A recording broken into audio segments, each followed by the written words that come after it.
Hi hello ನಮಸ್ಕಾರ. ಮಿನುಗುತಾರೆ ವಿಶೇಷ ಕಾರ್ಯಕ್ರಮಕ್ಕೆ ಸ್ವಾಗತ. ನಾನು ಕವಿತಾ ಮಾಣಿ. ಕರ್ನಾಟಕದಾದ್ಯಂತ ಅದೆಷ್ಟೋ ಜನ ವಿವಿಧ ಕ್ಷೇತ್ರದಲ್ಲಿ ಸಾಧನೆ ಮಾಡಿದಂತಹ ಅದೆಷ್ಟೋ ಮಿನುಗುತಾರೆಗಳಿದ್ದಾರೆ. ಆದ್ರೆ ನಮ್ಮ ಸ್ಟುಡಿಯೋದಲ್ಲಿ ಇವತ್ತು ಒಂದು ಸ್ಪೆಷಲ್ ಮಿನುಗುತಾರೆ ಇದ್ದಾರೆ. ಯಾಕೆ ಸ್ಪೆಷಲ್ ಅಂತ ಹೇಳಿದ್ರೆ ಇವರು ಸಂತೂರ್ ಮಮ್ಮಿ ಕೂಡ ಹೌದು, ಜೊತೆಗೆ ಮಿಸ್ಸಸ್ ಕರ್ನಾಟಕ 2020ಯ ಕಿರೀಟವನ್ನ ಏರಿಸಿಕೊಂಡಂತಹ, ತಮ್ಮ ಮುಡಿಗೇರಿಸಿಕೊಂಡಂತಹ ಒಂದು ಪ್ರತಿಭೆ ನಮ್ಮ ಜೊತೆಗಿದ್ದಾರೆ. ಬನ್ನಿ ಹಾಗಾದ್ರೆ ಅವರನ್ನ ಕಾರ್ಯಕ್ರಮಕ್ಕೆ ವೆಲ್ಕಮ್ ಮಾಡೋಣ.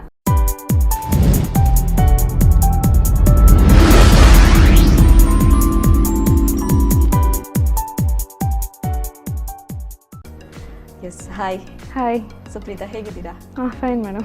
Welcome to the show. Thank you. ನಾನು ಆಗಲೇ ಹೇಳಿದೆ ಸಂತೂರ್ ಮಮ್ಮಿ ಅಂತ. 8 ವರ್ಷದ ಮಗ ಇದ್ದಾನೆ ನಿಮಗೆ. ಆದರೂ ಕೂಡ ಇಷ್ಟೊಂದು ಬ್ಯೂಟಿ ಆಗಿದ್ದೀರಾ. ಏನಿದ್ರ ಸೀಕ್ರೆಟ್ ಅಂತ? ಸೀಕ್ರೆಟ್ ಅಂತ ಹೇಳಿದರೆ ಈಗ ಎಲ್ಲರಿಗಿರ್ಬೋದು, ಮೋಸ್ಟ್ಲಿ ಸ್ಟ್ರಿಕ್ಟ್ ಡಯಟ್ ಮಾಡ್ತಾರೆ, ಹೊಟ್ಟೆಗೆ ಏನು ತಿನ್ನೋದಿಲ್ಲ, ಉಪವಾಸ ಬೀಳ್ತಾರೆ, ಆ ರೀತಿ ಎಲ್ಲ ಏನಿಲ್ಲ. ಅಟ್ಲೀಸ್ಟ್ ಕಂಟಿನ್ಯೂಸ್ ಯೋಗ ಮಾಡ್ತೇನೆ ಡೈಲಿ ಸ್ವಲ್ಪ, ಮತ್ತು ತಿನ್ನೋದು ಹಾಗೆ ಲಿಮಿಟೆಡ್ ಆಗಿ ತಿಂತೇವೆ. ಪ್ಲಸ್ ನಾವು ಏನು ತಿಂತೇವೆ ಅದನ್ನು ಅರ್ಗಿಸ್ಕೊಳ್ಲಿಕ್ಕೆ ನಂಗೆ ಫಸ್ಟ್ ಗೊತ್ತಿರಬೇಕು. ವರ್ಕೌಟ್ ಮಾಡ್ತೇವೆ. ಆಮೇಲೆ ಇದೆ ಇಷ್ಟೇ. ತೊಂದರೆ ಜೋಂತ ಅಂತ ಬರ್ಪುಂಡು ಅಂಚನ ತುಳುತ್ತಾರೆ. ಓಕೆ, ತುಳುತ್ತಾರೆ. ಸುಳ್ಯದಾರ ತೀರ ಸುಳ್ಯದಾರ. Okay, S. ಐತೆ ಒಂಜಿ ಮಿಸ್ಸಸ್ ಕರ್ನಾಟಕಡ್ ಒಂಜಿ ವಿನ್ನರ್ ಆತರ. ಐತ ಒಂಜಿ ಜರ್ನಿ ಅಂಚೆತ್ತಣ ಬಂದು ಮಸ್ತ್ ಒಂಜಿ ಖುಷಿ ಆಪುಂಡು ಅವ್ ನೆನ್ನಗ ದಾಯಪಂಡ ಈ ಲಾಕ್ಡೌನ್ ಟೈಮ್ ಇಡ್ಲವಲ ನಾನು ಪಾರ್ಟಿಸಿಪೇಟ್ ಮಲ್ಪೆ ಪಂಡ ನಂಗೆ ಗೊತ್ತಿಜ್ಜೆ ಅಂಡ್ ಪಂಡ ಅವು ಕ್ಯಾನ್ಸಲ್ ಆಪುಂಡು ಪ್ರೋಗ್ರಾಮ್ ಪಂಡದ ಆ ಲೆವೆಲ್ ಪೋದಿತ್ತಂಡು. ಸೊ ಫೈನಲ್ ಆದ ಲಾಸ್ಟಿಗೆ ಅನ್ನಾಗ ಕಂಡಕ್ಟ್ ಮಲ್ತೇರು, ಬೈ ಚಾನ್ಸ್ ಪಾರ್ಟಿಸಿಪೇಟ್ ಮಲ್ತಾನಮ್ಮ. ಸೊ ವಿನ್ ಆತ ಅವು ಮಸ್ತ್ ಖುಷಿ ಅವನಿತ್ತಲ್ಲ ನೆಂಡ ಇಂಕ್ಲು ಮಲ್ತಾತ ಪಂಡದ್ದು. ಎಸ್, ನಿಮ್ಮ ಫ್ಯಾಮಿಲಿ ಹಾಗೇನೆ ಈ ಒಂದು ಉದ್ಯೋಗದಲ್ಲಿದ್ದೀರಾ ಬ್ಯಾಂಕ್ ಆಫ್ ಬರೋಡದಲ್ಲಿ. ಈ ಒಂದು ಪ್ಯಾಜೆಂಟ್ ಹೇಗೆ ಮ್ಯಾನೇಜ್ ಮಾಡ್ತಾರೆ ಇವೆಲ್ಲವನ್ನ ಕೂಡ ಅಂತ? ಈಗ ಉದ್ಯೋಗದಲ್ಲಿರುವಾಗ ಅಂತ ಹೇಳಿದರೆ ಮನೆಯಲ್ಲಿ ಅತ್ತೆ ಇದ್ದಾರೆ. ಸೊ ಅವರು ಮನೆ ಬಗ್ಗೆ ಎಲ್ಲ ಕೇರ್ ತಗೊಳ್ತಾರೆ. ನನಗೆ ಅಂದರೆ ಮಗನ ಬಗ್ಗೆ ನಾನು ಮತ್ತು ಈ ರೀತಿಯಾಗಿ ಮುಂದುವರಿಸ್ಕೊಂಡು ಹೋಗ್ತಾ ಇದ್ದೇನೆ. ಅಷ್ಟು ಏನು ಕಷ್ಟ ಅಂತ ಅನ್ನಿಸ್ಲಿಲ್ಲ, ನಡ್ಕೊಂಡು ಹೋಗ್ತಿದ್ದೆ. ಈಗ ಎಲ್ಲ ಕೇಳ್ಬೋದು, ಯಾಕಂದರೆ ಟೈಮ್ ಹೇಗೆ ಸಿಗ್ತದೆ ನಿಮಗೆ, ನೀವು ವರ್ಕ್ ಮಾಡ್ತೀರಿ, ಯಾವಾಗ ಎಲ್ಲ ಟೈಮ್ ಸಿಗುತ್ತೆ. ಬ್ಯಾಂಕ್ ಕೆಲಸ ಅಂದರೆ ತುಂಬ ಬಿಸಿ ಯೂಶ್ವಲ್ ಅಪ್ ಟು ನಾವೊಂದು 6ಗೆಲ್ಲ ಮನೆಗೆ ಬಂದರೆ ಮತ್ತೆ ನಮಗೆ ಯೂಶ್ವಲ್ ಟೈಮ್ ಫ್ರೀ ಇರ್ತದೆ. ಟೈಮ್ ಯಾವಾಗಲೂ ಯಾರಿಗೂ ಸಿಗೋದಿಲ್ಲ. ಆ್ಯಕ್ಚುಲಾಗಿ ನಾವೇ ಟೈಮ್ ಮಾಡ್ಕೊಳ್ಬೇಕು ನನ್ನ ಪ್ರಕಾರ. ಯಾವಾಗ ಕೇಳಿದ್ರು ಟೈಮ್ ಯಾರಿಗೂ ಇರೋದಿಲ್ಲ, ಅವರವರ ಕೆಲಸದಲ್ಲಿ ಬ್ಯುಸಿಯಾಗಿರ್ತಾರೆ. ಸೊ ಟೈಮ್ ಏನಂತ ಈಗ ಸಂಡೇಸ್ ಆಗಿರ್ಬೋದು, ನಮಗೆ especially second Saturday fourth Saturday leave ಇರ್ತದೆ. ಸೊ ಆ ಟೈಮಲ್ಲಿ ಆಗಿರ್ಬೋದು, ಹೀಗೆ ಹೊಂದಿಸ್ಕೊಂಡು ಹೇಗೆಲ್ಲ ಹೋಗ್ತೇನೆ. ಎಸ್, ಈ ಒಂದು ಪ್ಯಾಜೆಂಟ್ಗೆ ಯಾವ ರೀತಿಯಲ್ಲಿ ರೆಡಿ ಆದ್ರಿ ನೀವು ಅಂತ? ಪ್ಯಾಜೆಂಟಿಗೆ ಅಂತ ಹೇಳಿದರೆ ಯೂಶ್ವಲ್ ಆಗಿ ಇದು ಆಗುವಾಗ ನಾನು ರಿಜಿಸ್ಟರ್ ಆಗಿ 8 ಮಂತ್ಸ್ ಆಗಿತ್ತು. ಆಮೇಲೆ ಇನ್ ದ ಮಿಡಲ್ ಕೊರೋನಾ ಬಂತು. ಸೊ ಆಗುತ್ತಾ ಇಲ್ವಾ ಅನ್ನೋ ಪೊಸಿಷನಲ್ಲಿ ಇತ್ತು. ಆ್ಯಂಡ್ ಸ್ಪೆಸಿಫಿಕ್ ಆಗಿ ಈಗ ಸಪ್ರೇಟ್ ಏನು ಕೋಚಿಂಗ್ ಕ್ಲಾಸಸ್ ಆ ರೀತಿಯನ್ನು ಹೋಗಿ ನಾನು ಇದಕ್ಕೆ ಪ್ರಿಪೇರ್ ಆಗಿರಲಿಲ್ಲ, ಸೆಲ್ಫ್ ಪ್ರಿಪ್ರೇಷನ್ ಆಗಿದ್ದೆ ಅಷ್ಟೇ. ಈಗ ನಿಮಗೆ ಇಂದ ಟಿಪ್ ನಿಮಗೆಲ್ಲ ಸಿಗುತ್ತೆ ಮೊಬೈಲಲ್ಲಿ, ಎಲ್ಲ ಟಿಪ್ಸ್ ಯಾವ ರೀತಿ ಪ್ರಿಪೇರ್ ಆಗಬೇಕು ಗೂಗಲಿಂದ ಎಲ್ಲನೂ ಸಿಗುತ್ತೆ. ಸೊ ಆ ಮೂಲಕ ನಾನು ಒಂದು ಸೆಲ್ಫ್ ಪ್ರಿಪ್ರೇಷನ್ ಆದೆ. ಆ್ಯಂಡ್ ನನಗೆ ನನ್ನ ಮನೆಯವರು ಟಿಪ್ಸ್ ಕೊಟ್ಟರು, ಹೀಗೆ ಮಾಡಿ. ಇಲ್ಲ ಸ್ಪೆಸಿಫಿಕ್ ಟ್ರೈನರ್ ಅಂತ ಯಾರೂ ಇಲ್ಲ. So self training. ಆಮೇಲೆ ಅದೇ ಸೆಲ್ಫ್ ಟ್ರೈನಿಂಗ್ ತಗೊಂಡು ಪಾರ್ಟಿಸಿಪೇಟ್ ಮಾಡಿದ್ದು. ಎಸ್, ಆಗಲೇ ಹೇಳಿದ್ರಿ ಅತ್ತೆ ತುಂಬ ಸಪೋರ್ಟ್ ಮಾಡ್ತಾ ಇದ್ರು ಅಂತ. ಅವರೊಂದು ಸಪೋರ್ಟ್ ಹೇಗಿತ್ತು ಅನ್ನುವಂಥದ್ದು? ಆ್ಯಕ್ಚುಲಿ ಅತ್ತೆ ಸಪೋರ್ಟ್ ಅಂತ ಹೇಳಿದರೆ ಫಸ್ಟ್ ಈಗ ಯಕ್ಷಗಾನದಿಂದನೇ ಸ್ಟಾರ್ಟ್ ಆಯಿತು. ಮಗನನ್ನು ಆ್ಯಕ್ಚುಲಿ ನನಗೆ ಯಕ್ಷಗಾನಕ್ಕೆ ಸೇರಿಸಬೇಕು ಅಂತ ತುಂಬ ಆಸೆ ಇತ್ತು. ಅವನು ಇನ್ನು ತುಂಬ UKG ನಲ್ಲಿರುವಾಗಲೇ ಅವನನ್ನು ನಾನು ಯಕ್ಷಗಾನಕ್ಕೆ ತಗೊಂಡೋಗಿ ಸೇರಿಸಿದ್ದೆ. ಆಮೇಲೆ ಅವನು ಹೇಗೆ ಅಂತ ಹೇಳಿದರೆ ಫಸ್ಟಿಗೆ ಹೋಗೋಕೆ ಕೇಳ್ತಿರ್ಲಿಲ್ಲ, ಸಣ್ಣವರಲ್ವ ಅವರು, ಸ್ವಲ್ಪ ಇಲ್ಲ ಬೇಡ ನಾನು ಹೋಗೋದಿಲ್ಲಮ್ಮ ಹಾಗೆಲ್ಲ ಇತ್ತು. ಆಮೇಲೆ ಒಂದು 4-5 ಕ್ಲಾಸಸ್ ಹೋಗಿ ಕೂತ ಮತ್ತೆ ಮಾಡ್ಲಿಕ್ಕೆ ಸ್ಟಾರ್ಟ್ ಮಾಡಿದ. ತುಂಬ ಚಿಕ್ಕವನಿದ್ದ ಕಾರಣ ಅವನಿಗೆ ಅದು ಸ್ಟೆಪ್ಸ್ ನೆನಪಿರ್ತಿರ್ಲಿಲ್ಲ. ಅದು ಸ್ವಲ್ಪ ಮಕ್ಕಳಿಗೆ ಕಷ್ಟ ಆಗ್ತದೆ ತುಂಬ ಚಿಕ್ಕವರಾದರೆ. ಸೊ ನನಗೆ ಕ್ಲಾಸಿಕಲ್ ಟಚ್ ಒಂದು 3 years ನನಗೆ ಕ್ಲಾಸಿಕಲ್ ಟಚ್ ಇತ್ತು, ನಾನು ಚಿಕ್ಕ ವಯಸ್ಸಲ್ಲಿ ಮಾಡಿದ್ದು. ಸೊ ಆ ಸ್ಟೆಪ್ಸ್ ನನಗೆ ಈಸಿ ಆಗ್ತಿತ್ತು ಕಲ್ತ್ಕೊಂಡು ಬಂದು ಈವ್ನಿಂಗ್ ಮಾಡಿ ಹೇಳ್ಕೊಡ್ಲಿಕ್ಕೆ ಮಗನಿಗೆ.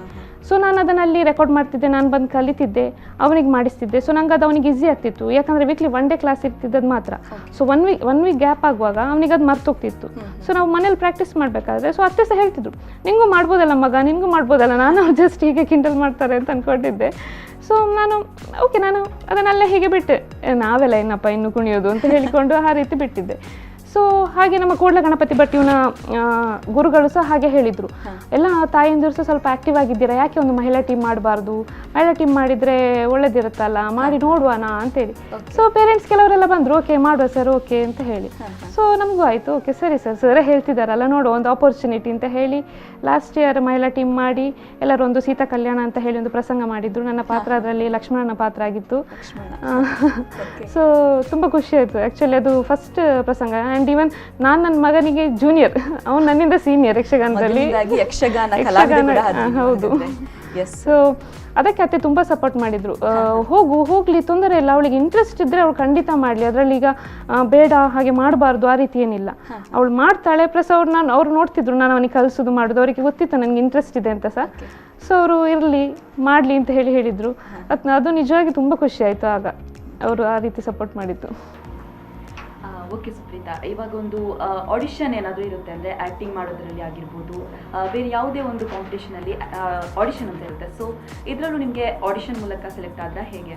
ಇಲ್ಲ, ಯೂಶ್ವಲ್ ಆಗಿ ನಾನು ಇದಕ್ಕೆ ರಿಜಿಸ್ಟರ್ ಮಾಡ್ಕೊಂಡಿದ್ದು. ಫಸ್ಟ್ ರಿಜಿಸ್ಟರ್ ಮಾಡಲಿಕ್ಕಿತ್ತು ಆ ಟೈಮಲ್ಲಿ, ರಿಜಿಸ್ಟರ್ ಮಾಡಿಕೊಂಡೆ. ಆಮೇಲೆ ಅವರು ಆಡಿಷನ್ಸ್ ಇರುತ್ತೆ ಅಂತ ಹೇಳಿದರು. ಸೊ ಆ ಟೈಮಲ್ಲಿ ಅದಾಗಿಲ್ಲ, ಗ್ಯಾಪ್ಸ್ ಆಯಿತು, ಕೊರೋನಾ ಬಂತು. ಸೊ ಡೈರೆಕ್ಟ್ ರಿಜಿಸ್ಟರ್ ಆದವರನ್ನೆಲ್ಲ ಕರೆದ್ರು, ಇವೆಂಟೇ ಸ್ಟಾರ್ಟ್ ಮಾಡಿದರು ಆ್ಯಕ್ಚುಲಾಗಿ. ಆಮೇಲೆ ಪ್ರೊಸೀಜರ್ ಹೇಗೆ ಅಂತ ಹೇಳಿದರೆ, ರಿಜಿಸ್ಟರ್ ಆದ ಮೇಲೆ ಅದೇ ಅಲ್ಲಿ ಹೋದ್ವಲ್ಲ, ಗ್ರೂಮಿಂಗ್ ಸೆಷನ್ ಅಂತ ಅವ್ರದ್ದು ಆ್ಯಕ್ಚುಲಿ ಇರ್ತದೆ. ಆದರೆ ಅವರಿಗೆ ಅಲ್ಲಿ ಟೈಮ್ ಸಿಕ್ಕಲಿಲ್ಲ. ಈಗ one day full grooming session ಮಾಡಲಿಕ್ಕೆ ಅವರಿಗೆ ಆ ಟೈಮಲ್ಲಿ ಪರ್ಮಿಷನ್ ಇರಲಿಲ್ಲ. ಮೋಸ್ಟ್ಲಿ ನಿಮ್ಗೆ ಗೊತ್ತಿರ್ಬೋದು, ಲಾಕ್ಡೌನ್ ಆ ರೀತಿ ಎಲ್ಲ, ಹಾಫ್ ಲಾಕ್ಡೌನ್, ಕಂಪ್ಲೀಟ್ ಲಾಕ್ಡೌನ್ ಏನೆಲ್ಲೋ ಮಾಡ್ತಿದ್ರಲ್ವ. ಸೊ ಏನು ಮಾಡಿದರು ನಮ್ಮನ್ನಂದರೆ, ಒನ್ ಡೇ ಅಲ್ಲಿ ಹಾಫ್ ಡೇನ ಗ್ರೂಮಿಂಗ್ ಸೆಷನ್ ಅಂತ ಕನ್ಸಿಡರ್ ಮಾಡಿದರು. ಸೊ ಅಟ್ಲೀಸ್ಟ್ ವಾಕಿಂಗ್ ಸ್ಟೈಲ್ ಆಗಿರ್ಬೋದು ಅದನ್ನೆಲ್ಲ ಹೇಳಿಕೊಟ್ರು. ಈ ರೀತಿ ರೌಂಡ್ಸ್ ಇರುತ್ತೆ ಮೇಡಮ್, ನೋಡಿ ಕಾಸ್ಟ್ಯೂಮ್ಸ್ ಎಲ್ಲ ಮೊದಲೇ ನಮಗೆ ಹೇಳಿದರು, ಈ ರೀತಿ ಕಾಸ್ಟ್ಯೂಮ್ಸ್ 3 ರೌಂಡ್ಸ್ ಇರುತ್ತೆ, ಕಾಸ್ಟ್ಯೂಮ್ಸ್ ತಗೊಂಡು ರೆಡಿಯಾಗಿರಿ ಅಂತ ಹೇಳಿದರು. ಆಮೇಲೆ ಇದನ್ನು ರೌಂಡ್ಸನ್ನು ಹೇಳಿದರು. ಹೀಗೆ ಅಟ್ಲೀಸ್ಟ್ ಗ್ರೂಮಿಂಗ್ ಸೆಷನಲ್ಲಿ ನಮಗೆ ಹೇಗೆ ಮಾತಾಡಬೇಕು, ಯಾವ ರೀತಿ ನಾವು ವಾಕಿಂಗ್ ಸ್ಟೈಲ್ ಇರಬೇಕು ನಮ್ಮದು, ಇದನ್ನು ಹೇಳಿಕೊಟ್ರು. ಆಮೇಲೆ ನಮಗೆ ಆ್ಯಕ್ಚುಲಿ ಸಣ್ಣ ಗ್ಯಾಪಲ್ಲಿ ಆಯಿತು ಅಂತ ಹೇಳ್ಬೋದೆಲ್ಲ. ಆ್ಯಂಡ್ ಮತ್ತು ನೆಕ್ಸ್ಟ್ ಡೇನೇ ನಮಗೆ ಕಾಂಪಿಟಿಷನ್ ಇದ್ದಿದ್ದು.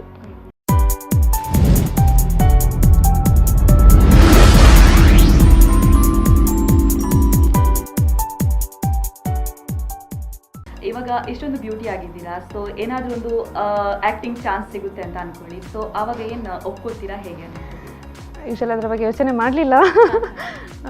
ಏನಾದರೂ ಅವಕಾಶ ಸಿಕ್ಕಿದ್ರೆ ನೋಡುವ ಹೇಗಾಗುತ್ತೆ ಅಂತ. ಇಲ್ಲಿವರೆಗೂ ಅನ್ಎಕ್ಸ್ಪೆಕ್ಟೆಡ್ ಆಗಿ ಬಂದಿದ್ದೇನೆ.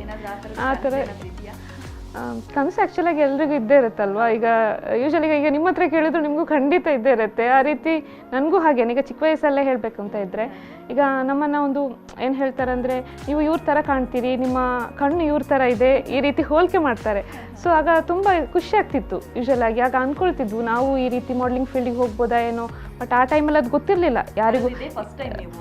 ಎಸ್ ನಾನಿದು ಪ್ರೆಸೆಂಟಿಗೆ ಹೋಗ್ತಿರೋದು ಇದು ಫಸ್ಟ್ ಟೈಮ್. ಆಮೇಲೆ ನನಗೆ ಆ ಟೈಮಲ್ಲೆಲ್ಲ ಹಾಗೆ ಅಂತಿತ್ತು, ಅಯ್ಯೋ ಅದೆಲ್ಲ ಎಷ್ಟು ಕಷ್ಟ ಇದೆಯೋ ಏನೋ, ಯಾವ ರೀತಿ ಹೋಗೋದೋ ಏನೋ, ಏನು ಸ್ಟೆಪ್ಸ್ ಎಲ್ಲ ಇದೆ ಗೊತ್ತಿಲ್ಲ, ಹಾಗೆ ಹೀಗೆ ಅಂತ ಹೇಳಿ ಆ ರೀತಿ ಮೈಂಡ್ ಸೆಟ್ ಇರ್ತದೆ. ಅದು ಈಗಲೂ ಕೆಲವರೆಲ್ಲ ಆ ಮೈಂಡ್ ಸೆಟ್ ಇದೆ, ಯಾಕಂದರೆ ಅಲ್ಲಿ ಹೋದವ್ರಿಗೆ ಮಾತ್ರ ಗೊತ್ತಿರ್ತದೆ ವಿಷಯ ಏನು ಹೇಗೆ ಅಂತ. ಸೊ ನಾನು ಅದೇ ರೀತಿ ಅಂದ್ಕೊಂಡಿದ್ದೆ. ಬಟ್ ಅದೇ ಇಲ್ಲಿವರೆಗೆ ಈ ರೀತಿ ಬಂದಿದ್ದೇನೆ. ಇನ್ನು ಮುಂದೆದು ಹೇಗೆ ಅಂತ ಗೊತ್ತಿಲ್ಲ, ನೋಡಬೇಕು ಹೇಗಾಗುತ್ತೆ ಅಂತ ಹೇಳಿ. ನೋಡೋ ಚಾನ್ಸ್ ಸಿಕ್ಕಿದ್ರೆ ಟ್ರೈ ಮಾಡ್ತೇನೆ. ಹಾಗೆ ನಿಮ್ಮ ಡಯಟಿಂಗ್ ಪ್ಲ್ಯಾನ್ ಮತ್ತು ವರ್ಕೌಟ್ ಪ್ಲ್ಯಾನ್ ಬಗ್ಗೆ ಹೇಳ್ಬೋದಾ?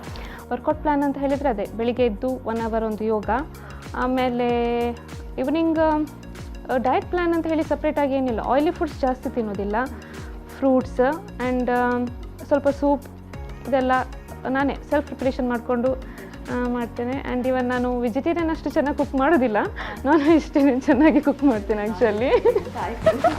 ಆ್ಯಂಡ್ ಇವನ್ ನನ್ನ ಮನೆಯವರಿಗೂ ಹಾಗೆ, ನಾನೆಲ್ಲರೂ ಇವನ್ ಫ್ಯಾಮಿಲಿ ಫ್ರೆಂಡ್ಸ್ ಎಲ್ರಿಗೂ ನಾನು ನಾನ್ ವೆಜಿಟೇರಿಯನ್ ಕುಕ್ ಮಾಡೋದು ತುಂಬ ಇಷ್ಟ ಆಗ್ತದೆ. ಸೊ ಸೂಪ್ಸು ಹಾಗೆ ಅದೇ ರೀತಿ ವೆಜಿಟೇರಿಯನ್ ಸೂಪ್ಸ್ ಮಾಡ್ತೇನೆ and non vegetarian soups. So ಸ್ಪೆಸಿಫಿಕ್ಕಾಗಿ ನಾನು ಅದೇ ಆಗಲೇ ಹೇಳ್ದಾಗೆ ಇದು ತಿನ್ನೋದಿಲ್ಲ ಸ್ಟ್ರಿಕ್ಟಾಗಿ, ಇದೇ ತಿಂತೇನೆ, ಇದೇ ರೀತಿ ಫಾಲೋ ಮಾಡ್ತೇನೆ ಹಾಗೇನಿಲ್ಲ. ನಾನು ಯೂಶ್ವಲ್ ಆಗಿ ಬೆಳಿಗ್ಗೆ ಬ್ರೇಕ್ಫಾಸ್ಟ್, ಮಧ್ಯಾಹ್ನ ಊಟ, ಲಂಚ್ ನಾನು ತಗೊಂಡು ಹೋಗೋದು, ಔಟ್ಸೈಡ್ ಏನು ತಿನ್ನೋದಿಲ್ಲ. ಆ್ಯಂಡ್ ಈವ್ನಿಂಗ್ ಹಾಗೆ ನೈಟ್ ಡಿನ್ನರ್ ಅದೇ ರೀತಿ ಮನೇಲಿ ಏನು ಪ್ರಿಪೇರ್ ಮಾಡ್ತೀವಿ ಅದು ತಿಂತೀವಿ. ನನಗೆ ಸಪ್ರೇಟ್, ನಮ್ಮ ಮನೆಯವ್ರಿಗೆ ಸಪ್ರೇಟ್, ಅತ್ತೆಗೆ ಸಪ್ರೇಟ್ ಆ ರೀತಿ ಏನೂ ಇಲ್ಲ, ಎಲ್ಲ ನಾರ್ಮಲ್ ಆಗಿ ತಿಂತೀವಿ.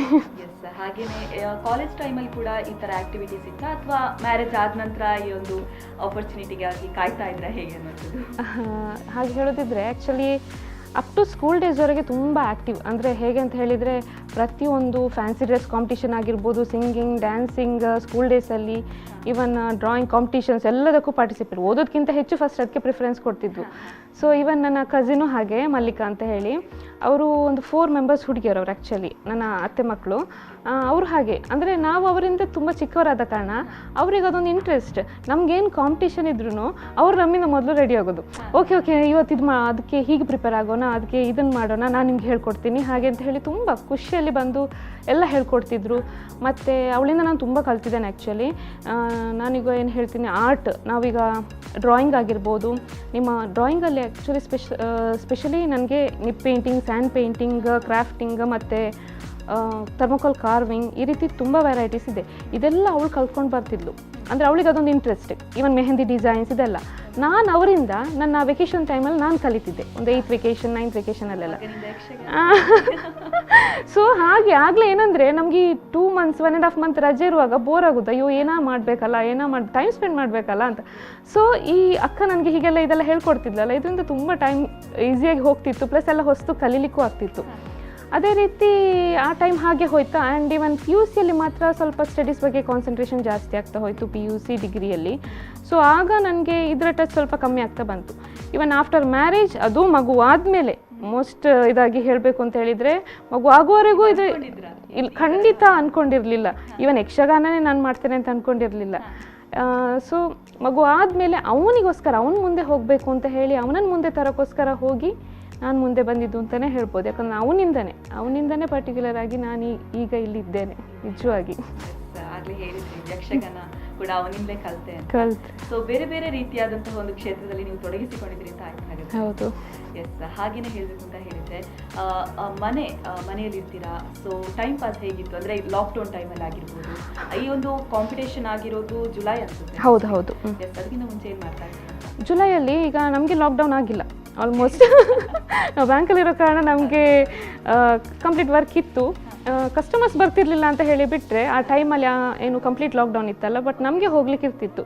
ಸೊ ನಾವು ಹೋಗಿ ಬರ್ತಿದ್ವು ಮಗನ ಜೊತೆ. ಹೀಗೆ ಮಗ ಈಗಲೂ ಮನೆಯಲ್ಲೇ ಇದ್ದಾರೆ, ಮಕ್ಕಳ ಜೊತೆ ಹೇಗೂ ಟೈಮ್ ಸ್ಪೆಂಡ್ ಮಾಡ್ತಾ ಇದ್ದೀವಿ. ಆ್ಯಂಡ್ ನನಗೆ ಸ್ವಲ್ಪ ಆ್ಯಕ್ಚುಲಾಗಿ ಇದಕ್ಕೆ ಪ್ರಿಪೇರ್ ಆಗ್ಲಿಕ್ಕೆ ಆಗ ಟೈಮ್ ಸಿಕ್ತು. ಸ್ವಲ್ಪ ಹಸ್ಬೆಂಡು ಮನೆಯಲ್ಲೇ ಇರ್ತಿದ್ರು, ಅವರು ಸ್ವಲ್ಪ ಐಡಿಯಾ ಕೊಡ್ತಿದ್ರು, ನೋಡು ಇದನ್ನು ನೋಡು, ಹೀಗೆ ಮಾಡು, ಈ ರೀತಿ ಮಾಡು ಅಂತ ಹೇಳಿ ಅವರು ತುಂಬ ಐಡಿಯಾ ಕೊಡ್ತಿದ್ರು. ಇವನ್ ಕಸಿನ್ಸ್ ಆಗಿರ್ಬೋದು, ಎಲ್ಲರೂ ಟಿಪ್ಸ್ ತುಂಬ ಕೊಟ್ಟಿದ್ದಾರೆ. ಆ್ಯಂಡ್ ನಿಜವಾಗ್ಲೂ ಅವರೆಲ್ಲರಿಗೂ ತುಂಬ ಥ್ಯಾಂಕ್ಸ್ ಹೇಳಬೇಕು. ನನ್ನ ಅದು ಏನು ಹೇಳ್ತಾರಲ್ಲ, ಸಾಧನೆ ಬಗ್ಗೆ ಒಬ್ಬರೇ ನಮ್ಮ ಹಿಂದೆ ತುಂಬ ಜನ ಇರ್ತಾರೆ. ಆ್ಯಕ್ಚುಲಿ ನಾವಲ್ಲಿ ಒಂದು ಪ್ರೆಸೆಂಟೇಷನ್ ಅಷ್ಟೇ, ನಾವು ಹಾಗೆ ಮಾಡೋಕ್ಕೆ ನಮ್ಮ ಹಿಂದೆ ತುಂಬ ಕೈಗಳಿರ್ತದೆ ಅಂತೇಳಿ. ಸೊ ನನ್ನನ್ನು ತುಂಬ ಸಪೋರ್ಟ್ ಮಾಡಿದ್ದಾರೆ ಎಲ್ಲರೂ. I am very lucky for that. Okay. ಆಮೇಲೆ ಸುಪ್ರೀತಾ ಅವರಿಗೆ ಏನು ಇಷ್ಟ ಇಲ್ಲ ಅನ್ನುವಂಥದ್ದು ತುಂಬ ಇಷ್ಟ ಈ ಒಂದು ವಿಷಯ. ಹಾಗೇನೆ ಈ ಒಂದು ವಿಷಯನ ಕಂಡ್ರೆ ಆಗ್ತಾ ಇಲ್ಲ ನನಗೆ, ಸೊ ತುಂಬ ಹೇಟ್ ಮಾಡ್ತೇನೆ ಅನ್ನೋದಾದ್ರೆ ಯಾವುದು ಅಂತ? ಆ್ಯಕ್ಚುಲಿ ತುಂಬ ಇಷ್ಟ ಅಂದರೆ ಎದುರಿಂದ ಹೇಳೋದು ತುಂಬ ಇಷ್ಟ, ಹಿಂದೆಯಿಂದ ಹೇಳೋದಾಗೋದಿಲ್ಲ.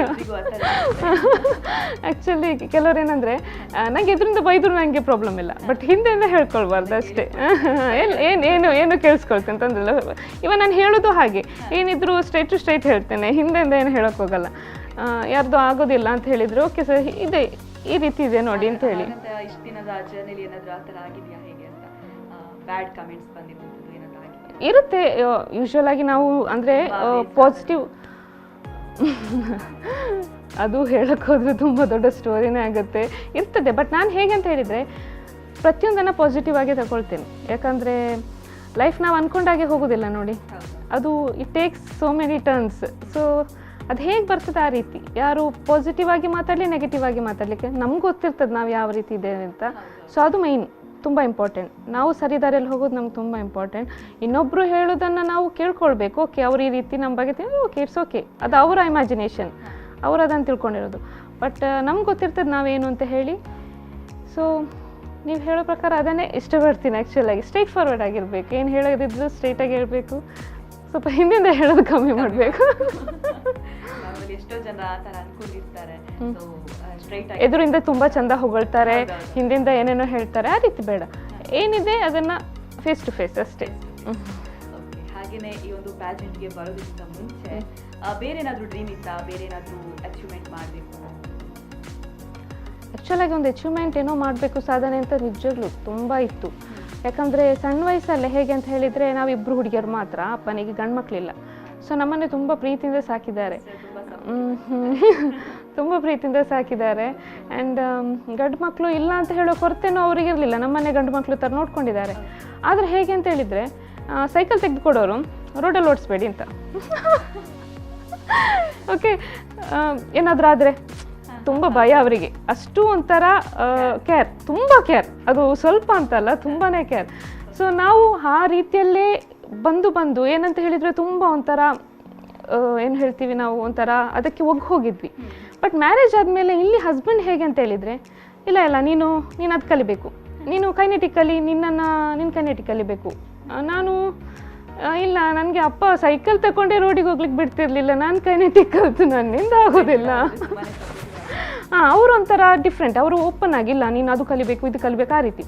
ಸೊ ನಾನು ಹಾಗೆ ಕೈನೆಟಿಕ್ ಕಲಿತೇನೆ ಇಲ್ವಾ ಅಂತ ಹೇಳಿ, ಇವನ್ ಕೈನೆಟಿಕ್ ವಿಷಯದಲ್ಲೇ ನಾನು ಹೇಳೋದಂದರೆ, ಅಯ್ಯೋ ನನಗೆ ಅದು ಕಲಿಬೇಕಾದ್ರೆ ಅಷ್ಟು ಒಂದು ಟೆನ್ಷನ್ ಅಂತಿರುತ್ತಲ್ಲ, ಇಲ್ಲಪ್ಪ ನಾನು ಕೈನೆಟಿಕ್ ಅದು ನಾನು ರೋಡಲ್ಲಿ ಹೋಗೋದಿದೆಯಾ, ಸೈಕಲ್ ತಗೊಂಡು ಹೋಗೋದು ಅವಳು ಕೈನೆಟಿಕ್ ಕಲಿತು ರೋಡಲ್ಲಿ ಹೋಗೋದಿದೆಯಾ ಅಂತ ಹೇಳು ಆ ರೀತಿ ಒಂದು ಇಮ್ಯಾಜಿನೇಷನ್. ಆಮೇಲೆ ಕಲ್ತ ಮೇಲೆ ಓಕೆ, ಅದು ತುಂಬ ಈಸಿ ನಮಗೆ ನಿಜವಾಗೂ. ಯಾವುದೇ ಆದರೂ ಫಸ್ಟ್ ನಮ್ಗೆ ಅದು ಹೆಸಿಟೇಷನ್ ಇದ್ದೇ ಇರ್ತದೆ, ಕಲಿಬೇಕಾದ್ರೆ ಆ ಹೆಸಿಟೇಷನ್ ತುಂಬ ಇದ್ದೇ ಇರ್ತದೆ. ಅದು ಆ್ಯಕ್ಚುಲಿ ಏನು ಸೈಕ್ಲಿಂಗ್ ಅಭ್ಯಾಸ ಇದ್ದಿದ್ದರಿಂದ ಕೈನೆಟಿಕ್ ಒಂದು ದಿನದಲ್ಲೇ ಬಂತು, ಬ್ಯಾಲೆನ್ಸಿಂಗ್ ಅದಷ್ಟು ಈಸಿ ಇತ್ತು. ಇದಿಷ್ಟು ಸಿಂಪಲ್ ಅಲ್ಲ ಅಂತ ಕಲ್ತ ಮೇಲೆ ಆಯ್ತು ನನಗೆ. ಸೊ ಆಗ ಅಂದರೆ ಆಮೇಲೆ ನನಗೆ ಗೊತ್ತಾಯಿತು, ಅಂದರೆ ನಮ್ಮ ತಂದೆ ಯಾವ ರೀತಿ ನನ್ನನ್ನು ಕೇರ್ ಮಾಡ್ತಿದ್ರು, ಹಸ್ಬೆಂಡ್ ಯಾವ ರೀತಿ ಅದನ್ನು ಒಂಥರ ಇನ್ನೂ ಮೋಟಿವೇಟ್ ಆಗಿ ತಗೊಂಡು ಹೋಗ್ತಿದ್ದಾರೆ. ಆ ಡಿಫ್ರೆನ್ಸಿಯೇಷನ್ ಉಂಟಲ್ಲ ತುಂಬ ಇದೆ. ಸೊ ಅದಕ್ಕೋಸ್ಕರ ನಾನು ನನ್ನ ಮಗನಿಗೆ ಈಗಲಿಂದಾನೆ ಅಂದರೆ ಎಲ್ಲನೂ ಕಲಿಸಬೇಕು. ಅವ್ರು ನಾಳೆ ಯಾವ ಫೀಲ್ಡಲ್ಲಿ ಮುಂದೆ ಹೋಗ್ತಾರೆ ಬಿಡ್ತಾರೆ ಅದು ಅವ್ರಿಗೆ ಬಿಟ್ಟಿದ್ದು, ಅಥವಾ ಅವ್ರು ಇದೇ ಕಲಿಬೇಕು ಇದೇ ಮಾಡಬೇಕು ಅಂತ ಫೋರ್ಸ್ ಮಾಡೋದು ತುಂಬ ತಪ್ಪು. ನಾವು ನಮ್ಮ ಕೈಲಾದಷ್ಟು ಅವ್ರಿಗೆ ಕಲಿಸ್ಬೇಕು. ನಾಳೆ ಪುಸ್ತಕ ಹೇಳಿಗೆ ನಾವು ಏನು ಸ್ಟಡೀಸ್ ಓಕೆ ಅದು ಇರಲೇಬೇಕು ಸೈಡಲ್ಲಿ, ಬಟ್ ಎಕ್ಸ್ಟ್ರಾ ಆ್ಯಕ್ಟಿವಿಟೀಸ್ ಏನಿದೆ ಪ್ರತಿಯೊಬ್ಬನಿಗೂ ತುಂಬ ಇಂಪಾರ್ಟೆಂಟ್. ನಾವು ಏನಾದರೂ ಎಕ್ಸ್ಟ್ರಾ ಆ್ಯಕ್ಟಿವಿಟೀಸ್ ನಾಳೆ ನಮಗೆ ಏನಾದರೂ ಪ್ರಾಬ್ಲಮ್ ಆದಾಗ ನಮ್ಮನ್ನು ಸಪೋರ್ಟಿವ್ ಆಗಿ ತಗೊಳ್ಳೋದು, ಈ ನಾವು ಎಕ್ಸ್ಟ್ರಾ ಏನು ಕಲ್ತಿರ್ತೀವಲ್ಲ ಅದು ನಮಗೆ ತುಂಬ ಸಪೋರ್ಟಾಗಿ ಬರ್ತದೆ. ಸೊ ಈಗಿನ ಮಕ್ಕಳು ನೋಡಿ ಮೊಬೈಲ್ ಇದಕ್ಕೆ ಅಡಿಕ್ಟ್ ಆಗಿರ್ತಾರೆ, ಎಲ್ಲದಕ್ಕೂ addiction. Just mobile T V cartoon ಇಂಥದ್ದೇ, ಎಕ್ಸ್ಟ್ರಾ ಇಲ್ಲ, ಅವರು ಅಡ್ಜಸ್ಟ್ಮೆಂಟ್ ಆಗಲ್ಲ, ಮಕ್ಕಳಿಗೆ ಅಡ್ಜಸ್ಟ್ಮೆಂಟ್ ಆಗಲ್ಲ. ಸೊ ಈ ರೀತಿ ಆ್ಯಕ್ಟಿವಿಟೀಸಲ್ಲೆಲ್ಲ ಮಕ್ಕಳು ತೊಡಗಿಸ್ಕೊಂಡ್ರೆ ಒಂದು 4 ಜನರ ಪರಿಚಯ ಆಗ್ತದೆ, ಮಾತಾಡ್ಲಿಕ್ಕೆ ಗೊತ್ತಾಗ್ತದೆ, ತುಂಬ ಒಂಥರ ಎನರ್ಜೆಟಿಕ್ ಆಗಿರ್ತಾರೆ ಅಂತ ಹೇಳ್ತೀನಿ ನಾನು. ಸೊ ಹಾಗೆ ನನ್ನ ಮಗನನ್ನು ಬೆಳೆಸ್ಲಿಕ್ಕೆ ಇಷ್ಟಪಟ್ಟೆ. ಸೊ ಅದರಿಂದಾಗಿ ಇದೆಲ್ಲ ಆಗ್ತಾ ಇದೆ. ಹಾಗೆ ತುಂಬ ಇಷ್ಟೊಂದು ಅಚೀವ್ಮೆಂಟ್ನ ಹಿಂದೆ ತುಂಬಾನೇ ಸಪೋರ್ಟಿವ್ ಆಗಿ ನಿಂತಿರೋರು ಕೂಡ ಇದ್ದಾರೆ. ಹೌದೌದು, ತುಂಬ ಜನ ಇದ್ದಾರೆ ನಿಜವಾಗ್ಲೂ. ಫ್ಯಾಮಿಲಿ ಸಪೋರ್ಟ್ ಇಲ್ಲ ಅಂದರೆ ಖಂಡಿತ ಈ ರೀತಿ ಬಂದು ಇಲ್ಲಿ ಒಂದು ಆಗಲಿಕ್ಕೆ ಈ ರೀತಿ ಸಾಧ್ಯ ಇರ್ತಿರ್ಲಿಲ್ಲ.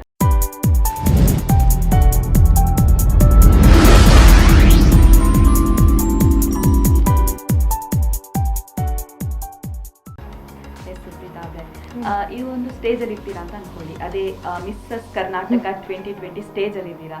So you are the winner ಅಂತ ಹೇಳ್ತಾರೆ. ಸೊ ಆ ಒಂದು ರಿಯಾಕ್ಷನ್ ಹೇಗಿತ್ತು ಆ ಟೈಮಲ್ಲಿ ನಿಮಗೆ? ನಿಜವಾಗ್ಲೂ ತುಂಬ surprise, shock. And actually last ಏನೋ ಒಂದು ಅನಿಸಿಕೆ ಒಂದು ಬರುತ್ತಲ್ಲ, ಓಕೆ ಸೆಕೆಂಡ್ ಫಸ್ಟ್ ಆ ರೀತಿ ಇರುತ್ತೆ. ಸೊ ಹಾಗಂತೂ ನನ್ನಿಂದ ಖುಷಿಪಟ್ಟರು ನನ್ನ ಒಟ್ಟಿಗೆ ಬಂದರು. ಆ್ಯಕ್ಚುಲಿ ಇವನ್ ನನ್ನ ಕಸಿನ್ ಶ್ರುತಿ ಆಗಿರ್ಬೋದು, ರಾಜೇಶ್ ಅನ್ನ ಆಗಿರ್ಬೋದು, ಆ್ಯಂಡ್ ಇವನ್ ಹಸ್ಬೆಂಡ್, ನಾವು 4 ಜನ ಹೋಗ್ಲಿಕ್ಕೆ ಆಗಿದ್ದು ಆ ಟೈಮಲ್ಲಿ ಆ್ಯಕ್ಚುಲಿ. ಸೊ ತುಂಬ ಎಲ್ಲ ಅವರಲ್ಲಿ ಅನೌನ್ಸ್ ಮಾಡಬೇಕಾದ್ರೆ ಇವರೆಲ್ಲ ಫೋನ್ ಎತ್ತಿ ಎಲ್ರಿಗೂ ಕಾಲ್ ಮಾಡಿ ಸ್ಟಾರ್ಟ್ ಆಗಿತ್ತು ಆ್ಯಕ್ಚುಲಿ. ನಿಜ ಆ ಮೂಮೆಂಟ್ ಇದೆ ಅಲ್ಲ, ಅದೊಂದು ವಾವ್ ಮೂಮೆಂಟ್, ಅದು ಯಾವತ್ತೂ ಲೈಫಲ್ಲಿ ಮರೀಲಿಕ್ಕೆ ಆಗೋದಿಲ್ಲ. ತುಂಬ ಖುಷಿಯಾಗಿದೆ ಆ್ಯಕ್ಚುಲಿ ಹೇಳ್ಬೇಕು ಅಂತ ಹೇಳಿ. ಸೊ ಯಾರೆಲ್ಲ ಕಾಲ್ ಮಾಡ್ತಾ ಇದ್ರು, ಹೇಳಿದ್ರು ಏನು? ಎಲ್ಲ ಫ್ಯಾಮಿಲಿಯವರೆಲ್ಲರೂ ಕಾಲ್ ಮಾಡಿದರು, ಎಲ್ಲರೂ ವಿಶಸ್ ಹೇಳಿದರು. ಇವನ್ ಫ್ರೆಂಡ್ಸ್ ಎಸ್ಪೆಷಲಿ, ಅಯ್ಯೋ ಅದು ನೀನು ಯಾವುದಕ್ಕೂ ಹೋಗ್ತಿರ್ಲಿಲ್ಲ, ನೀನು ಹೇಗೆ ವಿನ್ನಾದಿ, ನೀನು ಪಾರ್ಟಿಸಿಪೇಟ್ ಮಾಡಿದ್ಯಾ, ಎಲ್ಲರದ್ದು ಕ್ವಶನ್ ಅದು ನೀನಾ? ಸೊ ಹೌದಪ್ಪ ನಾನೇ ಅಂತ ಹೇಳಿದೆ ಅವರಿಗೂ. ಅಂದರೆ ಯಾರೂ ಆ ರೀತಿ ನನ್ನನ್ನು ನೋಡಿರಲಿಲ್ಲ. ಸೊ ಎಲ್ರಿಗೂ ಅದೊಂದು ಸರ್ಪ್ರೈಸ್ ಶಾಕಿಂಗ್ ಆಗಿತ್ತು ಅಂತ ಅಂದ್ಕೊಳ್ತೀನಿ. ಈಗ ಎಷ್ಟೋ ಜನರಿಗೆ ಇರುತ್ತೆ, ನಾನು ಕೂಡ ಪ್ಯಾಜೆಂಟ್ಗೆ ಪಾರ್ಟಿಸಿಪೇಟ್ ಮಾಡಬೇಕು, ಹೆಂಗಿರುತ್ತೆ ಏನು ಅನ್ನೋದು. ಸೊ ಅಂಥವರಿಗೆ ನಿಮ್ಮ ಮೆಸೇಜ್ ಅಂದರೆ ಹೊಸೊಬ್ಬರಿಗೆ ಮೆಸೇಜ್ ಅಂತ ಹೇಳಿದರೆ, ಈಗ ಏನೇ ಆಗಲಿ ಅವರವರ ಕ್ಷೇತ್ರದಲ್ಲಿ ಯಾವುದರಲ್ಲಿ ಅವರು ಮುಂದಿದ್ದಾರೆ ಅಂತ ಅವ್ರು ನೋಡ್ಕೊಳ್ಬೇಕು. ಅದನ್ನು ಸ್ವಲ್ಪ ಅವರು ಇಂಪ್ರೂವ್ ಮಾಡಲಿಕ್ಕೆ ಟ್ರೈ ಮಾಡಬೇಕು. ಅಟ್ಲೀಸ್ಟ್ ಅವರ ಇಂಟ್ರೆಸ್ಟ್ ಏನಲ್ಲಿದೆ ಆ ಇಂಟ್ರೆಸ್ಟನ್ನು ಇಂಪ್ರೂವ್ ಮಾಡಿಕೊಂಡು, ಈಗ ಪೇಜೆಂಟಲ್ಲಿ ಹೇಗೆ ಅಂತ ಹೇಳಿದರೆ, ಈಗ ನಿಮ್ಮ ಟ್ಯಾಲೆಂಟ್ ತೋರಿಸ್ಬೇಕು, ನೀವು ಬೋಲ್ಡ್ ಆಗಿರಬೇಕು, ನಿಮ್ಮ ವಾಕಿಂಗ್ ಸ್ಟೈಲ್ ಇದನ್ನೆಲ್ಲ ನಾವು ಮನೇಲೇ ಕಲಿಬೋದು. ಏನು ಸ್ಪೆಷಲ್ ಆಗಿದ್ದಕ್ಕೆ ಕ್ಲಾಸ್ ಹೋಗಬೇಕು ಏನಿಲ್ಲ. ಒಂದು 4, 10, 20 ಸರಿ ಮಾಡಿದ ಕೂಡಲೇ ಯಾರಿಗೂ ಬರುತ್ತೆ ಅದು. ಏನು ನಿಜವಾಗಿ ಅದರಲ್ಲಿ ಆ ರೀತಿ, ಯಾಕಂದರೆ ಮೊದಲಾದರೆ ನಮಗೆ ಆಪ್ಷನ್ಸ್ ಇರಲಿಲ್ಲ. ಈಗ ಎಟ್ ಎ ಮೂಮೆಂಟ್ ಹಾಗಿಲ್ಲ, ಮೊಬೈಲಲ್ಲಿ ಎಲ್ಲನೂ ಸಿಗುತ್ತೆ ನಿಮಗೆ. ವೇರಿಯಸ್ ಸೋರ್ಸಸ್ಸಿಂದ ನಿಮಗೆ ಯಾವುದೆಲ್ಲ ಬೇಕಾದರೆ ಆಪ್ಷನ್ಸ್ ಇರುತ್ತೆ. ಸೊ ನನ್ನ ಪ್ರಕಾರ ಅದೇ, ನೀವು ಏನಂತ ಇಂಟ್ರೆಸ್ಟ್ ಇದ್ದರೆ ನೀವು ಅದನ್ನು ಮಾಡಿ ತೋರಿಸ್ಬೇಕು.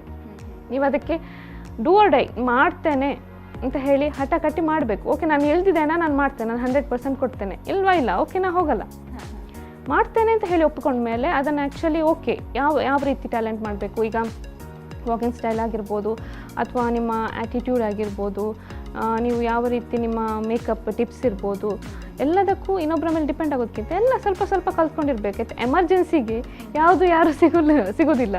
ಸೊ ಎಲ್ಲನೂ ಗೊತ್ತಿರಬೇಕು, ಅಟ್ಲೀಸ್ಟ್ ಬೇಸಿಕ್ಸ್ ಆದರೂ ತುಂಬ ಗೊತ್ತಿರಬೇಕು, ಒಂದು ಸ್ವಲ್ಪ ಆದರೂ ಗೊತ್ತಿರಬೇಕು ಅಂತ ಅಂದ್ಕೊಳ್ತೀನಿ. ಯೂಟ್ಯೂಬ್ಸಲ್ಲಿ ನಿಜವಾಗಿ ತುಂಬ ಸೋಷಿಯಲ್ ಮೀಡಿಯಾದಲ್ಲೆಲ್ಲ ಸಿಗುತ್ತೆ. ಆದ ಕಾರಣ ನಾನು ಹಾಗೆ ಬಂದಿದ್ದು. ಸೊ ಇನ್ನು ಯಾರಾದರೂ ಆ ರೀತಿ ಬೇಕು ಅಂತ ಹೇಳಿದರೆ ಈ ರೀತಿಯೇ ಪ್ರಿಪೇರ್ ಆಗ್ಬೋದು ಅಂತ ಹೇಳೋಕ್ಕೆ ಇಷ್ಟಪಡ್ತೀನಿ. ಹಾಗೆಯೇ ಇವಾಗ ಒಂದು ವಿನ್ನರ್ ಆಗಿದ್ದೀರಾ ಪ್ಯಾಜೆಂಟಲ್ಲಿ. ಸೊ ಇನ್ನೇನಾದರೂ ಮಾಡಬೇಕು ಅನ್ನೋಂಥ ಒಂದು ಕನಸಿದೆಯಾ ಹೇಗೆ ಅಂತ? ನನ್ನಿಂದ ಆ್ಯಕ್ಚುಲಿ ಬಾಕಿದ್ದವ್ರ ಎಕ್ಸ್ಪೆಕ್ಟೇಷನ್ ಜಾಸ್ತಿ ಇರುತ್ತೆ. ಹೇಗೆ ಅಂತ ಹೇಳಿದರೆ, ನಾನೀಗ ವಿನ್ನಾಗಿ ಬಂದೆ, ಓಕೆ ವಿನ್ನರ್ ಆಗಿದ್ದೆ, ಕೂತ್ಕೊಂಡಿದ್ದೆ. ನನ್ನ ಆಂಟಿ ಒಬ್ಬರು ಫೋನ್ ಮಾಡಿದರು, ಓಕೆ ನೀನು ಮಿಸಸ್ ಕರ್ನಾಟಕ, ನೆಕ್ಸ್ಟ್ ನೀನು Mrs India, next Mrs world. So ಅವ್ರು ಅಂದರೆ ಹೇಗೆ ಅಂತ ಹೇಳಿದ್ರೆ ಅವರು ಮುಂದೆ ಹೋಗ್ತಿದ್ದಾರೆ. ನಾನು ಓಕೆ ಆಂಟಿ ಕೂಲ್ ನಾನು ಈಗಷ್ಟೇ ಆಗಿದ್ದೇನೆ. ಖಂಡಿತ, ಯಾಕಂದರೆ ಎಲ್ಲರ ಎಕ್ಸ್ಪೆಕ್ಟೇಷನ್ ಆ ಲೆವೆಲಲ್ಲಿದೆ. ಸೊ ನನ್ನ ಮೇಲೆ ಅಷ್ಟು ಹೋಪ್ ಇಟ್ಕೊಂಡಿದ್ದಾರೆ. ಸೊ ಅದನ್ನು ಉಳಿಸ್ಕೊಳ್ತೀನಿ, ಖಂಡಿತ ಟ್ರೈ ಮಾಡ್ತೀನಿ, ನಾನು ಬಿಡಲ್ಲ ಅಂತ ಅಂದ್ಕೊಂಡಿದ್ದೀನಿ. ಸೊ ನೋಡುವ ಹೇಗಾಗುತ್ತೆ ಅಂತೇಳಿ. ಹಾಗೆಯೇ ಆ ಒಂದು ಪ್ಯಾಜೆಂಟಲ್ಲಿ ವಿನ್ನರ್ ಆದ ನಂತರ ಜನರ ರೆಸ್ಪಾನ್ಸ್ ಹೇಗಿದೆ? ಯಾರಾದರೂ ಗುರುತಿಸಿದ್ರಾ? ತುಂಬ ಜನ ಗುರುತಿಸಿದ್ರು. ಇವನ್ ಬ್ಯಾಂಕ್ ಬರೋ ಕಸ್ಟಮರ್ಸ್ ಆಗಿರ್ಬೋದು, ಮೇಡಮ್ ಅದು ನೀವಲ್ವಾ, ಕಂಗ್ರ್ಯಾಚುಲೇಷನ್ಸ್, ತುಂಬ ಖುಷಿ ಆಯಿತು ಮೇಡಮ್, ನಮ್ಮ ಸುಳ್ಯಕ್ಕೊಂದು ಹೆಮ್ಮೆ ತಂದ್ರಿ ಅಂತ. ತುಂಬ ಬ್ಯಾಂಕಲ್ಲಿ ಆ್ಯಕ್ಚುಲಿ ಒಂದು ಕೇಕ್ ಕಟ್ಟಿಂಗ್ ಎಲ್ಲ ಮಾಡಿ ತುಂಬ ಒಂದು ಸೆಲೆಬ್ರೇಟ್ ಮಾಡಿದ್ರು, ಖುಷಿ ಆಯಿತು. ಆ್ಯಕ್ಚುಲಿ ಗುರುತಿಸ್ಕೊಂಡಿದ್ದಾರೆ ಎಲ್ಲ. ಒಂದು ಏನು ಹೇಳೋದು, ಎಲ್ಲದರಲ್ಲೂ ಖುಷಿ ಹೇಗಿತ್ತು ಆ ಟೈಮಲ್ಲಿ? ನಿಜವಾಗ್ಲೂ ಏನು ಹೇಳ್ತಾರೆ, ಲಾಕ್ಡೌನ್ ಅಂತ ಹೇಳಿ ಬಿಟ್ಟರೆ ಮತ್ತು ಆ್ಯಕ್ಚುಲಿ ನಮ್ಗದು ಬೇರೆ ಅಂತ ಅನ್ನಿಸ್ಲೇ ಇಲ್ಲ. ನಾವು ಮಾಮೂಲು ಥರನೇ ಮೈಸೂರು ಆ್ಯಕ್ಚುಲಿ ನಾವು ಅದೇ 2 ಡೇಸಿಗೆ ಹೋಗಿದ್ದು, 2 ಡೇಸ್ ಹೋಗಿ ಮುಗಿಸ್ಕೊಂಡು ಬಂದಿದ್ದು. ಆ್ಯಂಡ್ ಅದಾಗಿ ಇಲ್ಲಿ ನಮ್ಮ ಪ್ರಮೋಷನ್ಸ್ ಆಯಿತು, ಹೀಗೆ ಮೀಡಿಯಾದಲ್ಲೆಲ್ಲ ಬಂತು, ಎಲ್ಲರೂ ಕೇಳಿದರು, ಈವನ್ ಪೇಪರ್ ಇದಕ್ಕೆಲ್ಲ. ಸೊ ತುಂಬ ಖುಷಿ ಆಯಿತು ಆ್ಯಕ್ಚುಲಿ. ಎಲ್ಲ ಅಂದರೆ ಗುರುತಿಸಿದ್ರು, ಗೌರವಿಸಿದ್ರು ಅಂತ ಹೇಳಿ ತುಂಬ ಖುಷಿ ಆಯಿತು. ಒಬ್ಬರು ಮಾಡಿದ್ರು ಆ್ಯಕ್ಚುಲಿ, ಚಿಗುರು ಡ್ಯಾನ್ಸ್ ಅಂತ ಹೇಳಿ, ನನ್ನ ಮಗ ಹೋಗ್ತಿದ್ದ ಅದಕ್ಕೆ. ಸೊ ಅವರು ಗುರುತಿಸಿ, ಡ್ಯಾನ್ಸರ್ ಆ್ಯಕ್ಚುಲಿ ನಾನು ಕಾಲೇಜ್ ಟೈಮಲ್ಲಿ, ನಾನು ಅದೇ ಅಲ್ವಾ, ನಾನು ಯಾವುದಕ್ಕೂ ಪ್ರೊಫೆಷ್ನಲ್ ಅಂತ ಹೇಳಿ ಸ್ಪೆಸಿಫಿಕ್ಕಾಗಿ ಅದಕ್ಕೆ ಅಂತ ಹೋಗಲಿಲ್ಲ, ಎಲ್ಲ ಹೀಗೆ ಕಲ್ತ್ಕೊಂಡಿದ್ದಷ್ಟೇ. ಸೊ ಈಗ ಯಕ್ಷಗಾನ ಮಾತ್ರ ರ್ಯಾಂಕರ್ ಆ್ಯಕ್ಚುಲಿ BBM ಅಲ್ಲಿ ನಾನು ತಾಲೂಕಿಗೆ ಫಸ್ಟ್, ಮತ್ತು SSLC ವರೆಗೆ ಓಕೆ ಮೀಡಿಯಮ್ ಎವರೇಜಲ್ಲಿತ್ತು, PUCಯಲ್ಲಿ ಡಿಸ್ಟಿಂಕ್ಷನ್ ಆ್ಯಂಡ್ BBM ಅಲ್ಲಿ ಆ ರೀತಿ. ಸೊ ಆಗ ಫೋಕಸ್ ಎಲ್ಲ ಸ್ಟಡೀಸ್ಗೆ ಇತ್ತು ಆಲ್ಮೋಸ್ಟ್. ಸೊ ಹಾಗೆ ಮಗನನ್ನು ಡ್ಯಾನ್ಸ್ ಕ್ಲಾಸಿಗೆ ಸೇರಿಸಿದ್ದು. ಆಮೇಲೆ ಅದರಲ್ಲಿ ಸ್ವಲ್ಪ ಅವನಿಗೆ ಇಂಟ್ರೆಸ್ಟ್ ಆಯಿತು, ಮಾಡ್ತಾ ಇದ್ದ. ಆಮೇಲೆ ಈಗ ಸ್ವಲ್ಪ ಕೊರೋನಾದ ಕಾರಣ ಎಲ್ಲ ಸ್ವಲ್ಪ ದೂರ ಆಗಿ ಎಲ್ಲ ಈಗ ಮನೆಯಲ್ಲೇ ನಡೀತಾ ಇದೆ. ಮಿಸಸ್ ಕರ್ನಾಟಕ ಈ ಒಂದು ಕಾಂಟೆಸ್ಟ್ ಬಿಟ್ಟು, ಅಂದರೆ ಮಿಸಸ್ ಆಗೋ, ಅಂದರೆ ಮಿಸಸ್ ಕರ್ನಾಟಕ, ಮಿಸಸ್ ಇಂಡಿಯಾ ಈ ಒಂದು ಕನಸನ್ನು ಬಿಟ್ಟು ಬೇರೆ ಏನಾದರೂ ಕನಸಿದೆಯಾ ನಿಮಗೆ? ಬೇರೆ ಅಂತ ಹೇಳಿದರೆ ಇನ್ನೂ ಬೇರೆ ಅಚೀವ್ಮೆಂಟ್ ಮಾಡಬೇಕು ನನಗೆ, ಸೊ ಈ ಟೈಮಲ್ಲಿ ನಿಜವಾಗಿ ಹೇಗೆ ಅಂತ ಹೇಳಿದರೆ, ನನ್ನ ಪ್ರಕಾರ ಸುಮ್ಮನೆ ಅಂತ ಕೂತ್ಕೊಳ್ಬಾರ್ದು, ಐಡಲ್ ಆಗಿರಬಾರ್ದು, ಏನಾದರೂ ಒಂದು ಮಾಡ್ತಾ ಇರಬೇಕು ಕಿತಾಪತಿ. ಅಟ್ಲೀಸ್ಟ್ ನಮ್ಮನ್ನು ನಾವು ಆ್ಯಕ್ಟಿವ್ ಆಗಿಟ್ಕೊಳ್ಳಿಕ್ಕೆ. ಆಗ ಯಾಕಂದರೆ ನಮಗೀಗ ಏಜ್ ಆಗ್ತಾ ಹೋಗ್ತದೆ ಎಲ್ಲ. ಯೂಶ್ವಲಾಗಿ ಹೇಗೆ ಅಂದರೆ ಆಫ್ಟರ್ ಮ್ಯಾರೇಜ್ ಒಂದು ಮಗು ಆದಮೇಲೆ ಅಯ್ಯೋ ಆಯಿತು ಲೈಫ್ ಇಷ್ಟೇ ಅಂತ. ನಿಜ, ಅದು ಖಂಡಿತ ಕೆಲವರಿಗೆ ಆ ಸಿಚುವೇಶನ್ ಇರ್ತದೆ, ಇಲ್ಲ ಅಂತ ಹೇಳೋದಿಲ್ಲ ನಾನು. ಹೆಚ್ಚಿನವ್ರಿಗೆ ಆ ರೀತಿ ಸಿಚುವೇಶನ್ ಇರ್ತದೆ, ಯಾಕಂದರೆ ಅವರು ಮನೇಲೆಲ್ಲ ಅವ್ರೇನು ನೋಡ್ಕೊಳ್ಬೇಕು ಆ ರೀತಿಯೂ ಇರ್ತದೆ ಖಂಡಿತ. ಹಾಗಂತ ಹೇಳಿ ಅಟ್ಲೀಸ್ಟ್ ನಿಮಗೆ ಸ್ವಲ್ಪ ಟೈಮ್ ಆದರೂ ಫ್ರೀ ಸಿಕ್ಕಿದಾಗ ಅದನ್ನು ಯೂಸ್ ಮಾಡ್ಕೊಳ್ಬೇಕು, ಯುಟಿಲೈಸ್ ಮಾಡ್ಕೊಳ್ಬೇಕು, ಏನಲ್ಲಾದರೂ ನೀವು ತೊಡಗಿಸ್ಕೊಳ್ಬೇಕು ನಿಮ್ಮನ್ನು ನೀವು. ಅಟ್ಲೀಸ್ಟ್ ಒಂದು ಕನ್ನಡಿಯಲ್ಲಿ ನೋಡಾಗ ಓಕೆ ನನಗೆ ಅದು ಅಂದ್ಕೊಳ್ಬೇಕು, ಐ ಆಮ್ ಡಿಫ್ರೆಂಟ್, ನಾನು ಅವರಿಂದ ನನ್ನಲ್ಲೇನೋ ಒಂದು ಕ್ವಾಲಿಟಿ ಇದೆ ಓಕೆ ಅಂತ. ಅದನ್ನು ಗುರ್ತಿಸ್ಕೊಂಡು ನೀವು ಅದನ್ನು ಅದರಲ್ಲಿ ಮುಂದುವರಲಿಕ್ಕೆ ಟ್ರೈ ಮಾಡಬೇಕು ಅಂತ ಅಂದ್ಕೊಳ್ತೀನಿ. ಆಫ್ಟರ್ ಮ್ಯಾರೇಜ್ ಇಲ್ಲ ಅಂದರೆ ಎಲ್ಲರೂ ಆಯ್ತಪ್ಪ ಬಿಡಿ, ಆಯಿತು ಒಂದು ಮಗು ಆಯಿತು, ಇನ್ನು ಮಗುನೊಟ್ಟಿಗೆ. ಯಾಕಂದರೆ ಮಗು ಆದ ನಂತರ ಹೇಳೋದು ನಾನು ಪೇರೆಂಟ್ಸಿಗೆ, ಅದು ನಮಗೊಂದು ಸೆಕೆಂಡ್ ಆಪರ್ಚುನಿಟಿ. ನಾವು ಮಗುವಿನ ಜೊತೆ ನಮ್ಮ ಬಾಲ್ಯವನ್ನು ಪುನಃ ಒಂದು ಅನುಭವಿಸ್ಲಿಕ್ಕೆ. ನಮ್ಮ ಬಾಲ್ಯ ನಾವು ಹೇಗೋ ಹೋಗಿರ್ತೀವಿ, ನಮಗೆ ಗೊತ್ತಿರೋದಿಲ್ಲ. ಅದು ಮಕ್ಕಳ ಜೊತೆ ಅದು ಬೆಳೆಯೋದಿದೆ ಅಲ್ಲ, ಅದು ತುಂಬ ಖುಷಿ ಅನ್ನಿಸ್ತದೆ. ಅವರೂ ನಮ್ಮನ್ನು ಬೆಳೆಸ್ತಾರೆ, ಅವರೂ ಬೆಳೀತಾರೆ. ಅದು ತುಂಬ ಆ್ಯಸ್ ಎ ಪೇರೆಂಟ್ ಅದು ಎಂಜಾಯ್ ಮಾಡಬೇಕು. ಆಗಲಿ ನಾನು ಹೇಳ್ತಾ ಇದ್ದೆ ಸಂತೂರ್ ಮಮ್ಮಿ ಅಂತ. ಸೊ ಬೇರೆ ಯಾರಾದರೂ ಸಂತೂರ್ ಮಮ್ಮಿ ಅಂತ ಹೇಳುವಾಗ ಖುಷಿಯಾಗಿದೆ ಹೇಗೆ ಅಂತ ಹೇಳ್ತಾ ಇರ್ಬೋದು. ನನ್ನ ಕಸಿನ್ಸ್ ಹೇಳ್ತಾರೆ, ಆದರೆ ತುಂಬ ಖುಷಿ ಆಗ್ತದೆ, ತುಂಬ ಖುಷಿ ಆಗ್ತದೆ. ಹಾಗೆಯೇ ಬೇರೆ ಏನೆಲ್ಲ ಆ್ಯಕ್ಟಿವಿಟೀಸ್ ಅಲ್ಲಿ ತೊಡಗಿಸ್ಕೊಂಡಿದ್ದ ನೀವು ಅನ್ನೋದು? ಯಕ್ಷಗಾನ, ಯೋಗ, ಡ್ಯಾನ್ಸ್ ಎಲ್ಲ. ಎಕ್ವೇರಿಯಂ ಇದೆ ಮನೆಯಲ್ಲಿ. ಸೊ ಫಿಶಿಂಗ್ ಸ್ವಲ್ಪ ಅದರ ಇಂಟ್ರೆಸ್ಟ್ ಇದೆ. ಈಗ ಗಾರ್ಡನಿಂಗಲ್ಲಿ ಇಂಟ್ರೆಸ್ಟ್ ಇದೆ, ಗಾರ್ಡನಿಂಗ್ ಮಾಡ್ತೇನೆ. ಆ್ಯಂಡ್ ಫಿಶಿಂಗ್ ಅಂದರೆ ಹೇಗೆ, ಈಗ ಟಾರ್ಟೈಸ್ ಒಂದೆರಡಿದೆ. ಸೊ ಮತ್ತು ಬ್ರೀಡಿಂಗ್ ಫಿಶಸ್ ಈಗ ಹೇಗೆ ಅಂದರೆ ಒಂದು ಪಾಂಡ್ ಮಾಡಿದ್ದೇವೆ. ಸೊ ಗಪ್ಪೀಸ್ ಆಗಿರ್ಬೋದು, ಮೋಲಿ, ಪ್ಲಾಟೀಸ್ ಇಂಥದ್ದು ಬ್ರೀಡ್ ಆಗುತ್ತೆ. ಸೊ ಅದು ಒಂಥರ ತುಂಬ ಖುಷಿ ಆಗ್ತದೆ ಅದನ್ನ ಮರಿಡ್ಬೇಕಾದ್ರೆ. ಇವನ್ ನಾನು ಬ್ಯಾಂಕಲ್ಲೂ ತಗೊಂಡೋಗಿ ಒಂದು ಸಣ್ಣ ಎಕ್ವೇರಿಯಂ ಟೈಪಲ್ಲಿ ಸ್ಮಾಲ್ ಒಂದು ಇದು ಸಿಗುತ್ತೆ, ಏನು ಪ್ಲಾಸ್ಟಿಕ್ ಇದು ಅದನ್ನು ತಂದಿಟ್ಕೊಂಡಿದ್ದೆ. ಎಲ್ಲರೂ ಎಷ್ಟೋ ಜನ ಬಂದು ಕೇಳಿ ಖುಷಿಗೆ, ಮೇಡಮ್ ಇದೆಲ್ಲಿ ಸಿಗ್ತದೆ, ನಾವು ತಗೊಳ್ಬೇಕು, ನಮ್ಮ ಶಾಪಲ್ಲಿ ಇಟ್ಕೊಳ್ಬೇಕು, ಸಣ್ಣದಲ್ಲ, ಕ್ಲೀನ್ ಮಾಡಲಿಕ್ಕೂ ಸುಲಭ ಆಗ್ತದೆ ಅಂತ ಹೇಳಿ ಅದೆಲ್ಲ ಕೇಳೋಕೆ ಒಂಥರ ಖುಷಿ ಆಗುತ್ತೆ ಆ್ಯಕ್ಚುಲಿ. ಮಗನಿಗೂ ಹಾಗೆ, ಅವನಿಗೆ ಮೊದಲು ಆಕ್ವೇರಿಯಂ ಟಚ್ ಇರಲಿಲ್ಲ. ಈಗ ಅವನು ಬಂದು ಕೂತು ಪಾಂಡ್ ಹತ್ರ ನೋಡೋದು, ಅದು ನೋಡು ಮರಿ ಹಾಕಿದಮ್ಮ, ಇಲ್ಲೊಂದು ಮೀನಿದೆ, ಅದೊಂದು ಏನೋ ಮಕ್ಕಳಿಗೆ ಆ ರೀತಿ ಇಂಟ್ರೆಸ್ಟ್ ಬರುತ್ತಲ್ಲ, ಅದೊಂದು ಖುಷಿ ಆಗ್ತದೆ. ಅವರಲ್ಲೂ ನಾವು ಗೊತ್ತಾಗುತ್ತೆ ನಮಗೆ ಅವರಲ್ಲಾಗೋ ಚೇಂಜಸನ್ನು, ಅವರು ಅದಕ್ಕೆ ಅಡ್ಜಸ್ಟ್ ಆಗ್ತಾರೆ. ಸೊ ಟೈಮ್ ತುಂಬ ಚೆನ್ನಾಗಿ ಹೋಗ್ತದೆ. ಎಷ್ಟು ಹೊತ್ತು ನಮ್ಮ ಜೊತೆಗಿದ್ದು ಸಾಕಷ್ಟು ವಿಚಾರಗಳ ಬಗ್ಗೆ ಹೇಳಿದ್ರಿ. ಮಿಸಸ್ ಕರ್ನಾಟಕ 2020 ಹೇಗೆ ಸಿಕ್ತು ನಿಮಗೆ ಆ ಒಂದು ವಿನ್ನರ್ ಪಟ್ಟ ಅನ್ನೋದು ಕೂಡ ಹೇಳಿದ್ರಿ. ಸೊ ಇಷ್ಟು ಹೊತ್ತು ನಮ್ಮ ಜೊತೆಗಿದ್ದು ಮಾತನಾಡಿದ್ದಕ್ಕಾಗಿ ಧನ್ಯವಾದ. Thank you so much. ನಿಮ್ಮ ವಿಫೋ ಚಾನಲ್ಗೂ ಹಾಗೆ ವ್ಯವಸ್ಥಾಪಕರು ಹಾಗೂ ಸಿಬ್ಬಂದಿ ವರ್ಗ ನಿಮಗೆಲ್ಲರಿಗೂ ನನ್ನ ತುಂಬ ಹೃದಯದ ಧನ್ಯವಾದಗಳನ್ನು ಹೇಳಕ್ಕೆ ಇಷ್ಟಪಡ್ತೀನಿ. ನನ್ನಲ್ಲಿ ಕರೆಸಿಕೊಂಡು ನನ್ನ ಅನಿಸಿಕೆಗೆ ಹೇಳೋಕ್ಕೆ ಅವಕಾಶ ಕೊಟ್ಟ ನಿಮಗೆಲ್ಲರಿಗೂ ತುಂಬ ತುಂಬ ಥ್ಯಾಂಕ್ಸ್.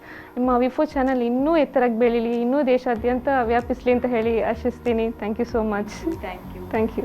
ನೋಡಿದ್ರಲ್ವಾ ವೀಕ್ಷಕರೇ, ಮಿಸಸ್ ಕರ್ನಾಟಕ 2020ಯ ಕಿರೀಟವನ್ನು ಅವರಿಗೇರಿಸಿಕೊಂಡಂತಹ ಸುಪ್ರೀತಾ ಅವರು, ಅವರ ಲೈಫ್ ಜರ್ನಿ ಹೇಗಿತ್ತು, ಹಾಗೆ ಒಂದು ಪ್ಯಾಜೆಂಟ್ ಜರ್ನಿ ಹೇಗಿತ್ತು ಎಲ್ಲವನ್ನ ಕೂಡ ಹೇಳ್ಕೊಂಡು. ಸೊ ಇದಾಗಿತ್ತು ಈ ಹೊತ್ತಿನ ವಿಶೇಷ ಕಾರ್ಯಕ್ರಮ. ನಿರಂತರವಾದ ಸುದ್ದಿ, ಮಾಹಿತಿ, ಮನೋರಂಜನೆಗಾಗಿ ನೋಡ್ತಾ ಇರಿ ವಿ4 ನ್ಯೂಸ್. ಇದು ಮುನ್ನುಡಿ ಮುನ್ನಡೆಗಾಗಿ.